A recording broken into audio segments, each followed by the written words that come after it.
Institute अपने आप को ब्रांड तो बना लेता है, लेकिन क्या वो उतनी सर्विसेज दे पा रहा है? सबसे बड़ा मुद्दा होता है स्टूडेंट्स के सामने कि वो सबसे पहले ये देखे कि जिस इंस्टीट्यूट को वो ज्वाइन कर रहा है उस इंस्टीट्यूट से लास्ट ईयर कितने सिलेक्शंस हुए हैं। क्योंकि सभी का मुद्दा यही है, अगर जो पढ़ा रहा है उसका भी मुद्दा यही होना चाहिए और जो पढ़ रहा है उसका भी मुद्दा यही होना चाहिए कि सिलेक्शंस कितने हैं। जब जिस फील्ड में सिलेक्शन जो इंस्टीट्यूट सबसे ज़्यादा दे रहा है, मेरे ख्याल से वही सर्वे सर्वा है और उसी की तरफ विद्यार्थियों को बढ़ना चाहिए। थोड़ी देर पहले आपने एक बात छेड़ी थी कि स्टूडेंट एक ही तरफ डाइवर्ट हो जाएं और अपना मन बदले नहीं। ये बिल्कुल सही है, अपना विचार बदले नहीं। अगर मैंने अपने माइंड में सेट कर रखा है कि मुझे बैंक पीओ बनना है, तो जाहिर है मैं बैंक पीओ बनूंगा। हो सकता है मुझे बनने में 2 साल लग जाए, 1 साल लगे या 3 साल लगे, लेकिन अगर 1 साल बाद अपना मन चेंज कर लेंगे कि नहीं बहुत टफ है और मैं नहीं बन पाऊंगा, तो शायद ये आपके लिए बेनिफिशियल नहीं होगा। जिस भी टारगेट को आप सामने रखते हैं वो टारगेट के पीछे आप तब तक पड़े रहें जब तक उस टारगेट तक आप पहुंच नहीं पाए। बिल्कुल आनंद जी, लेकिन बच्चों के सामने यह स्थिति पैदा हो जाती है कि वो किस और ध्यान दें, क्योंकि ज्यादा से ज्यादा उनके पास ऑप्शंस रहते हैं, लेकिन उस समय जरूरत है सही सलाह की। तो वो सही सलाह कैसे दे पाएंगे? जी बिल्कुल सही बोला। मेरे आज अगर 40% आ रहे हैं और मैंने मन बना लिया है कि मुझे बैंक पीओ में जाना है, या मेरे अगर 45% है और मैंने सोच रखा है कि मुझे आईएएस बनना है, तो हो सकता है ये इजी मेहनत से पॉसिबल नहीं है। इसके लिए यहाँ तो मेहनत बहुत कठिन करनी पड़ेगी और यहाँ तो अपना दायरा सीमित करना पड़ेगा। इसके लिए अच्छे काउंसलर की सलाह लेनी चाहिए। सावधानी कोचिंग इंस्टीट्यूट के माध्यम से हम स्टूडेंट्स को यही काउंसिल करते हैं कि उनका लेवल आज क्या है, वो कहाँ पर स्टैंड करते हैं और उस स्टैंड के आधार पर उनको कौन कौन सी जॉब भरनी चाहिए। हर आदमी हमारे पास यही सोच के आता है कि हमें बैंक में ऑफिसर बनना है, पीओ बनना है, बट हो सकता है उसमें वो काबिलियत नहीं होती। तो हम सब स्टूडेंट्स को अलग अलग तरफ डाइवर्ट करते हैं। कुछ को हम ये सलाह देते हैं कि आपके लेवल के अकॉर्डिंग हम आपको बैंक क्लरिकल की सलाह देते हैं, कुछ को रेलवे की तरफ डाइवर्ट करते हैं, कुछ को एसएससी की तरफ डाइवर्ट करते हैं। एक तो इससे ये होता है कि कंपटीशन भी बढ़ जाता है, हर कैंडिडेट एक ही तरफ कंपटीशन में नहीं बनता, हिस्सा नहीं बनता है। दूसरी बात यह है कि वो डाइवर्ट होके अपनी जॉब के प्रति ज्यादा सतर्क हो जाता है और अपने लेवल के अकॉर्डिंग जॉब वो पाने के लिए ज्यादा मेहनत करता है। बिल्कुल आनंद जी, हर बच्चे की यहाँ पर इच्छा होती है कि वो सिविल सर्विसेज को हासिल करे, वो मुकाम हासिल करे, लेकिन कहीं ना कहीं वो एक सोच में पड़ जाता है कि बैंक पीओ भी उसे करना है और गवर्नमेंट जॉब का एक उच्च पद पर भी उसे स्थापित होना है। तो ये जो सोच है, ये किस तरह से उसकी एक सही दिशा में वो सोचे? जी मैं बताना चाहूंगा कि आजकल बीई के बाद भी हो सकता है जॉब्स की कमी है, या मल्टीनेशनल कंपनीज तक वैसी स्किल्स नहीं पहुंच पा रही हैं। कंपनीज बहुत हैं, जॉब्स बहुत हैं, लेकिन हर कैंडिडेट उस स्किल को फॉलो नहीं कर पा रहा। इसलिए आज की डेट में इंजीनियरिंग के कैंडिडेट्स, एमबीए के कैंडिडेट, या मास्टर डिग्री करने के बाद या टेक्निकल क्वालिफिकेशन करने के बाद भी लोग बैंकिंग की तरफ ज्यादा झुकाव कर रहे हैं। रीजन बस यही है कि बैंकिंग सेक्टर में अभी बूम है। बूम का मतलब मैं ये कहना चाहूंगा कि वैकेंसीज की भरमार है जी। जहां वैकेंसीज की भरमार है वहां कैंडिडेट्स भी ज्यादा है, ज्यादा से ज्यादा तैयारी कर रहे हैं। दूसरी चीज, यहाँ सिलेक्शन आसानी से हो जाता है। अगर आप किसी भी बड़े ऑर्गेनाइजेशन की तरफ जाएंगे तो वहाँ सिलेक्शन का प्रोसेस बहुत लंबा है। इसके वनस्पत अगर आप बैंक, रेलवे या एसएससी का सिलेबस देखेंगे, उसका सिलेक्शन का प्रोसीजर देखेंगे तो बहुत ईजी है। सबसे पहले एक रिटर्न हुआ, रिटर्न के बाद इंटरव्यू हुआ और इंटरव्यू के बाद फाइनल सिलेक्शन। मतलब फॉर्म भरने से लेकर उस कुर्सी तक पहुंचने का जो डिस्टेंस है वो मात्र 5 से 6 महीने का। मेरे ख्याल से बहुत आसान है किसी भी इंसान को बैंकिंग जॉब पाने के लिए।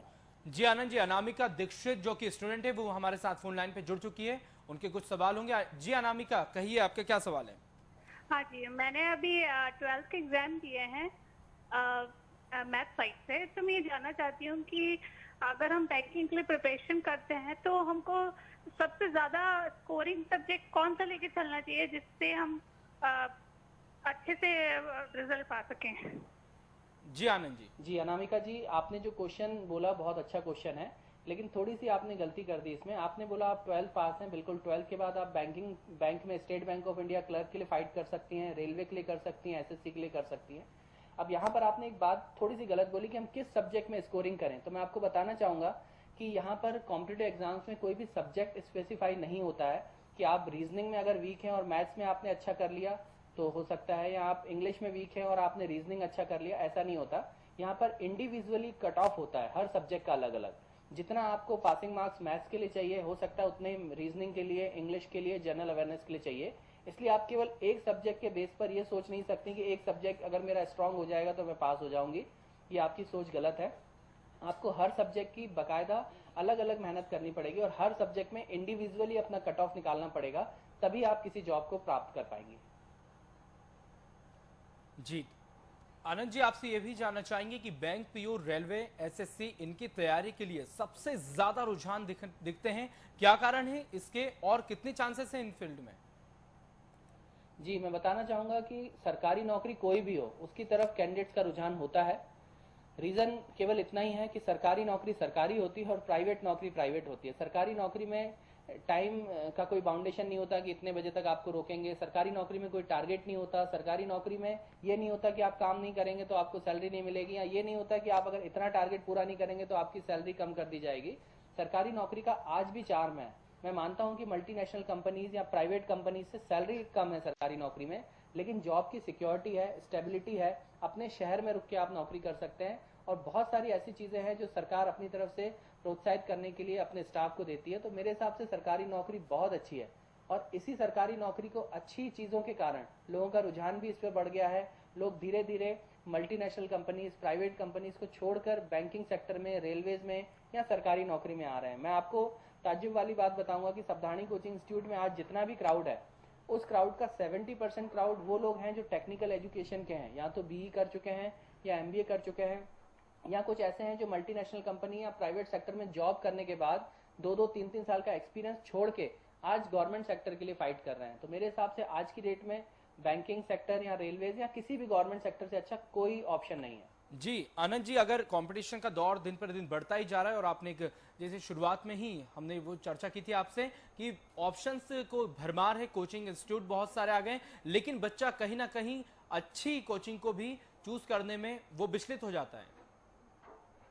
जी, ये सीधा का सीधा अच्छी कोचिंग और बुरी कोचिंग, मैं किसी को भी ये नहीं बोलूंगा कि कोई भी इंस्टीट्यूट बुरा होता है, बट पढ़ाने का तरीका और सिलेक्शन का मेथड थोड़ा सा अलग होता है। इंस्टीट्यूट अच्छा केवल एडवर्टाइजमेंट से नहीं बनता।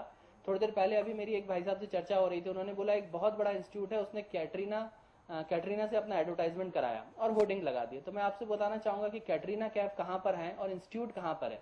इंस्टीट्यूट केवल इससे नहीं चलता कि एक बड़े किसी भी आइकॉन को लेकर उन्होंने अपनी एडवर्टाइजमेंट करा दी, होर्डिंग लगा दी और बच्चे भेड़ चाल में उसके पीछे चले गए। एक छोटे से कमरे में जमीन पर बैठकर भी स्टूडेंट पढ़ सकता है और अपना रिजल्ट दे सकता है। आज कैंडिडेट्स या इंस्टीट्यूट में ऐसी भरमार हो गई कि हम सारी फैसिलिटीज देंगे, उनको एसी भी देंगे, उनको कंफर्टेबल सीट्स भी देंगे, उनको प्रोजेक्टर भी देंगे। मैं अभी बताना चाहूंगा इन सारी चीजों से फर्क पड़ता है, लेकिन इतना नहीं पड़ता जितना मेहनत से पड़ता है। अगर एक अच्छा शिक्षक कैंडिडेट्स को अच्छे मन से और 24/7 की लगन से अगर मेहनत करवाएगा, तो मैं दावे से बोल रहा हूँ कोई भी ऐसा स्टूडेंट नहीं है जो पास ना हो सके, भले ही वो सावधानी कोचिंग में आके हो या भले ही किसी XYZ कोचिंग में जाएगा। बिल्कुल आनंद जी, हमारे साथ निकिता पटेल जो कि फोन लाइन पर जुड़ चुकी हैं। निकिता जी, पूछिए अपना सवाल। जी, मैं ये पूछना चाहती हूँ कि मैंने अभी 12th पास किया है, तो मैं बैंकिंग सेक्टर में जाऊँ कि कुछ और करूँ? मैं बहुत कंफ्यूज हूँ, समझ नहीं पा रही हूँ। बिल्कुल आनंद जी, प्लीज आप मुझे निकिता जी, सबसे पहले तो आपको ये सोचना पड़ेगा कि आपको करना क्या है। अगर आप ये सोच रहे हैं कि आपको गवर्नमेंट सेक्टर में जाना है, तो गर्ल्स के लिए आज की डेट में गवर्नमेंट सेक्टर में बैंक, रेलवे, एसएससी के अलावा व्यापम, पटवारी, संविदा शिक्षक, ये बहुत सारे ऑप्शन है। बट अगर आप हायर क्वालिफिकेशन रखना चाहते हैं, अगर आप सीए में जाना चाह रहे हैं या बीई करने के बाद मल्टीनेशनल में कंपनी में जाना चाह रहे हैं, तो आपकी बात अलग है। लेकिन अगर आप 12th के बाद केवल गवर्नमेंट जॉब की तरफ फोकस करना चाह रही हैं, तो मेरे हिसाब से लड़कियों के लिए, खासतौर से गर्ल्स के लिए, बैंकिंग से अच्छा कोई ऑप्शन नहीं है, और आपको करना चाहिए उस और मेहनत। निकिता जी बहुत बहुत शुक्रिया सवाल करने के लिए। आनंद जी, तैयारी का सही तरीका क्या है? क्योंकि विद्यार्थी रट कर चीजों को याद करते हैं, क्या ये तरीका सही है? जी, मैं ये कहना नहीं चाहूंगा कि रटना बहुत बेकार है या याद करने का तरीका अच्छा है। कुछ सब्जेक्ट ऐसे होते हैं जिसको रटना पड़ता है, कुछ सब्जेक्ट ऐसे होते हैं जिनको दिमाग में बिठाना पड़ता है। यहाँ पर कॉम्पिटिटिव एग्जाम्स में अगर इंग्लिश की बात करें, तो मैं बताना चाहूंगा कि लगभग एमपी की बात करें, इंग्लिश मीडियम वाले बचपन से ही पढ़ते हैं और हिंदी मीडियम वाले 6th क्लास से इंग्लिश पढ़ते हैं। उसके बावजूद भी 70% फेल होने का कारण मध्य प्रदेश, छत्तीसगढ़ दोनों राज्यों में इंग्लिश रहा है। इंग्लिश एक ऐसा बहुत बड़ा हुआ बन गया है जिसके कारण लोगों को लगता है यार इसमें तो इंग्लिश आएगी तो हम इंग्लिश नहीं करें। इंग्लिश इतने सालों में अगर हम इम्प्रूवमेंट नहीं ला पाए हैं, तो हो सकता है अब वो